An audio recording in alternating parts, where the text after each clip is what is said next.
Alright guys, time for another video. Today I have a phenomenal tutorial for you. It's life-changing, which is the easiest tutorial ever to get a really nice eye look with like no effort at all. It's this eye look I've got on right now. It's really natural and easy to do, and I love that it's really wearable.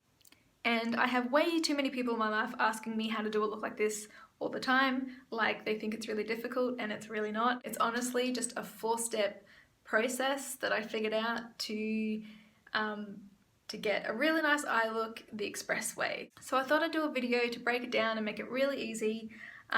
It's all about 4s today. So there's 4 different steps in the process to do the look, and we're doing that by using 4 different brushes and 4 different colors. That's it. None of this like you need a whole kit of like a billion colors and brushes that you don't have to try and do a nice look. Anybody can do this, even if you have the most basic, simple makeup collection. Usually, like with eyeshadows, they come in like a little 4-quad pack thing. They're usually quite complementary to each other. Brushes, not everyone might have, but these are like super common. You would use them all the time, and if you're gonna have any brushes, it's these 4. So I've tried to make it really easy for you. For the sake of making this really easy to understand, I'm doing just neutral colors today.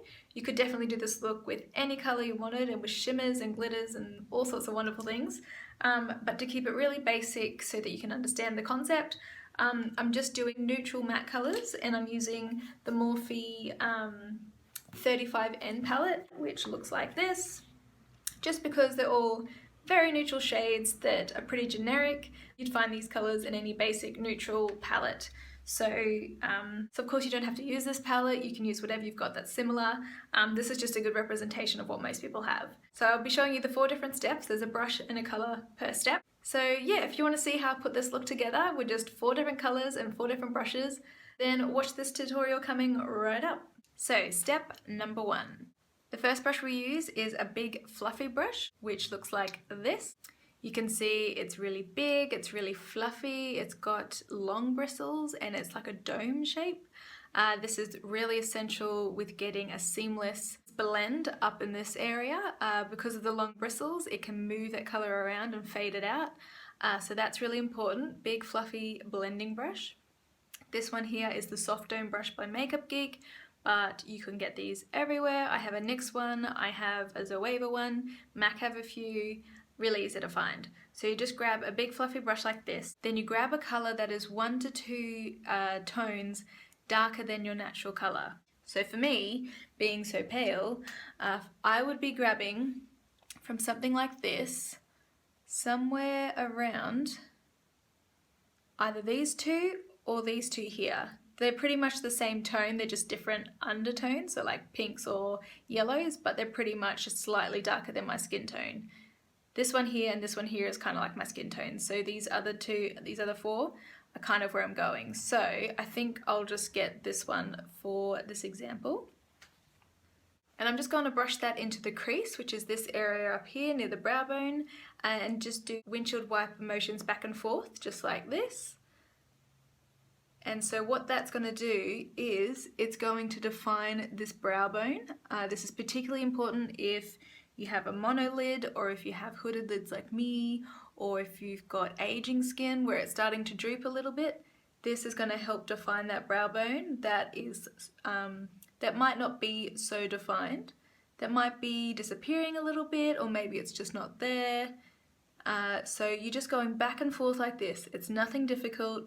And then once I've gone back and forth like this a few times, I'll do some little circles over it once there's like nothing left on the brush, just to make sure it's completely blended out. So you want to make sure that there's no harsh lines anywhere, which, I mean, it's pretty hard to do when you've got a brush this big and a colour so light. It's pretty much foolproof. So I'm just going to do the other eye real quick.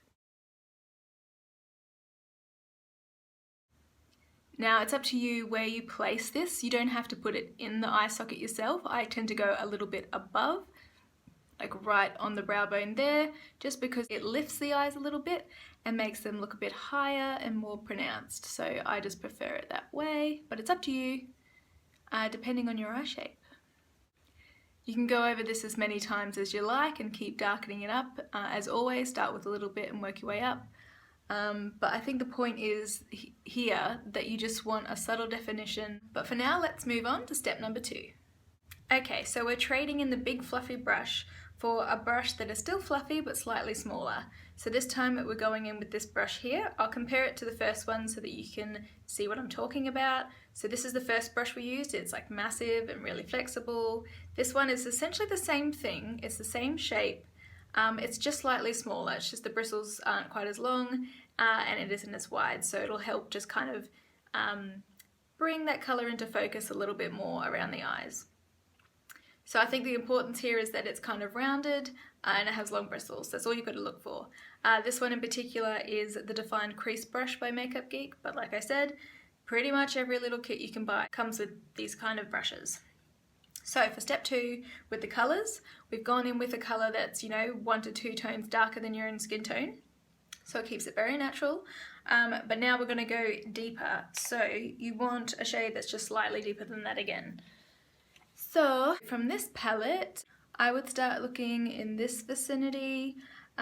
These actually look a bit darker in real life than they do on camera, so keep that in mind. Everything's always a bit lighter on camera. So I think this one is actually quite dark. It's like a nice chocolatey brown, very neutral. So I'm going to go in with this one. You could also go as far as, say, this kind of brown as well. They're kind of around the same area, but definitely darker than the ones that we just used. So you want something that's just a step up. So like this one, this one, this one, something in that ballpark. So yeah, like I said, I'm just going to go with this one up here. And I'm going to put a little bit on my brush. And then we're going to do exactly the same thing we just did, but keeping it more towards the outer part of the eye. So instead of being right on the brow bone, we're going to bring it just underneath and keep it kind of out on this edge. So we're just going to lightly dust that. I'm not putting much pressure on this at all. I'm just letting the bristles do all the work by just gently gliding it along. But you'll see I'm keeping it out in this portion of the eye. I'm not taking it all the way into the socket there. I'm just keeping it out here and going back and forth, trying to keep that, trying to keep it really rounded. You could do it more like a V shape if you wanted to, but I think it's a bit more flattering and definitely easier to do. Just to do it this way where it's just moon shapes. So like before, just lots of back and forth right in that socket, and then some little circles over that as well. At this point, with whatever's left on the brush, I'll do some little circles in the corner. This will just help build up that corner later on.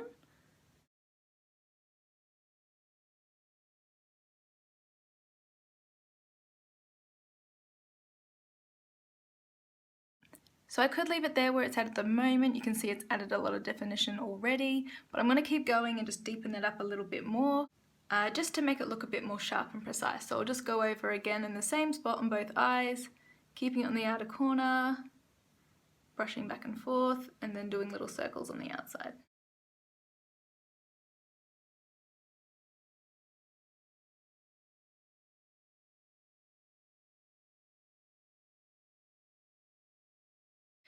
So moving on to number 3. So you probably already guessed what we're going to do. We're going to grab a darker colour again. So we started with a very light colour, very similar to our skin tone. Then we deepened it up with something a bit, somewhere in the middle that's a bit deeper and added a lot more definition and was kind of preparing the eye for the next colour. And so now we're going to go in with the dark stuff. So this is now when you're in this range here with all the really dark chocolate colours. I'm going to go with the darkest brown I can find on this palette, which is like these two here. I'm just going to start with a little bit and work my way up, as always. I'm going to go with this one, I think. It's just a bit more chocolatey. So, the brush we're using this time is this one here. It's a lot smaller than the last two, and I think the important thing to note at this point is that it's less fluffy. It still has this rounded edge, but it's not quite as flexible, and that's going to help really get a lot of colour in and a lot of pigmentation so that just increase that intensity so that the colours don't kind of spread out so much. It's more concentrated in one spot. So you could use a pencil brush. There's some larger pencil brushes that would work well with this. Anything that's kind of around this size. I think the important thing is just the roundedness. If it's too pointed, you can get some sharp lines and that can be hard. These rounded ones just make it really easy. So I'm just going to get that really dark chocolate colour, just a little bit on the brush. And so what we're going to do is just dab it on that very outer corner of the eye. So we just go dab, dab, dab, dab, dab, dab, dab, dab, dab. I'm going to get a little bit more because it's not quite dark enough for me. Dab, dab, dab, dab, dab, dab. And then we just do lots of little circles in that one spot. Not everywhere all over it, just really tight circles in that outer corner. So you're not really spreading it too much. This is just going to feather out that colour and make it more blended.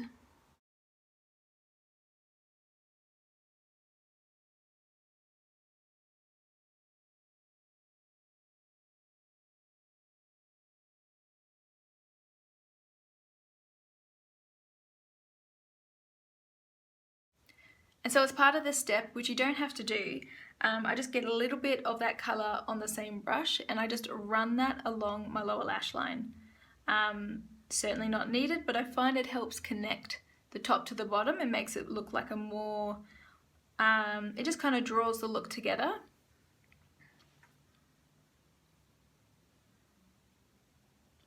And makes it look less choppy. So I'll just do this eye and you'll see what I mean. Like this one looks, like it looks fine, but I think this one just makes it look a little bit more smoky and a little bit more blown out. If it's like work or something, then I'll keep it more, if it's for a day look, I'll keep it more bright-eyed. It just depends on just depends on what you're feeling and where you're going, what the deal is. There we go. So it just kind of fills in this gap on the edges, which I always have trouble with. I think that's just my eye shape. Okay, so we're nearly done and on to step 4. So as you can see, it's pretty much done. It looks really good, but just to make it that little bit better, what I'm going to do is grab a packing brush, which is like this. So pretty much what you're looking for is something that is quite thin, it's quite short and dense. There's not too much flexibility. It's just very flat and dense and will pack on a lot of colour. And so what we're going to do with this is get some colour and put it on all over the lid itself, just to help define what's left and clean up any bits and pieces. And I find it just the contrast makes the whole look just seem a little bit more refined. So back to the palette again. For this one, I'm just going to grab this white shade. And like I said, I'm just going to pack that all over the lid. So just get a little bit. And I'm going to start on the inside and then work my way out and blend it with the browns that we've put there already.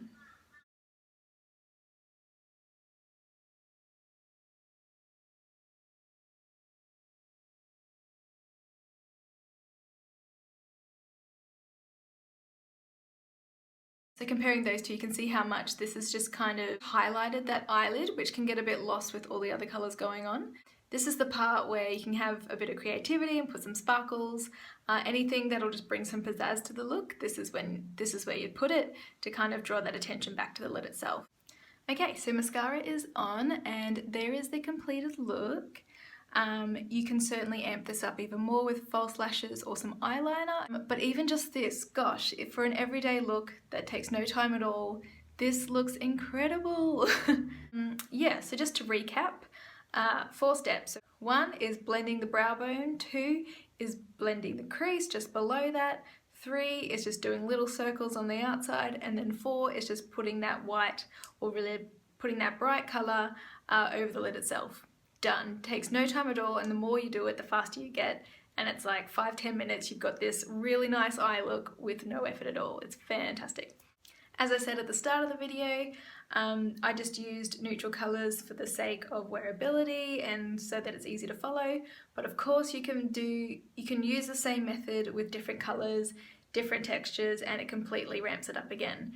So while this look is perfect for every day or anything really, you can swap it out with some colours. So instead of like white on the lid, you could do like a bright pop of colour, or you could use all sorts of different colours. As long as you follow the depth of tone, like from a light colour to a dark, it won't matter what colours you choose. As long as you're getting deeper on the actual crease itself and then really bright on the eyelid, it'll look fantastic whatever it is. I love putting a bit of shimmer or glitter or foiled eyeshadow on the lid itself just for that extra pop. It looks so nice. And whenever I want to ramp it up into a nighttime look, I just need to add some black into that little outer corner and it's good to go. Hopefully you found that tutorial helpful and inspired you a little bit. I know when I was starting out, it's these little videos that really helped me a lot. So if you did enjoy it, please give it a thumbs up. And if you're not subscribed to my channel, make sure you do so you don't miss out on more tutorials like this.